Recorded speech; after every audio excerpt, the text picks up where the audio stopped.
hali ham yotibsanmi? Soatga qara, necha bo'lib ketdi? Qachondan beri mazam yo'q. Ishga bo'lgan ishtiyoqim ham so'nib boryapti.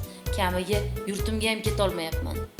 Bu nima deganing? Tur ketdik ishga. Shunaqa yotaversang, boshliq seni ishdan bo'shatib yuboradi. Bo'shatsin. Ishlamayman bunaqa korxonada.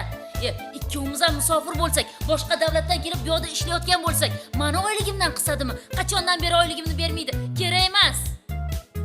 Menga qara, o'zi qancha oyligingni ola olmayapsan? 500 milliondan ortiq pulimni bermayapti. Shundan keyin ishga qanaqa qilib motivatsiyang o'lmasin?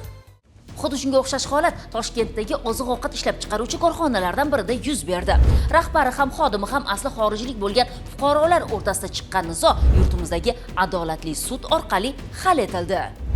Ya'ni xodimning 523 million so'm ish haqqini majburiy undirib berish uchun qaror chiqarildi.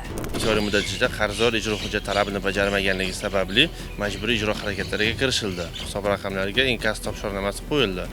Inkas topshiriqnomasiga asosan ushbu 523 million qarzdorlik to'liq undirilib, undiruvchi chet el fuqarosiga to'liq hisob raqamiga o'tkazildi va amalda ta'minlandi.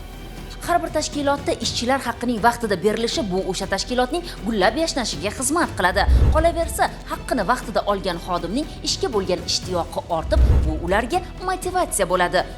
Kechiktirilishi esa aksincha.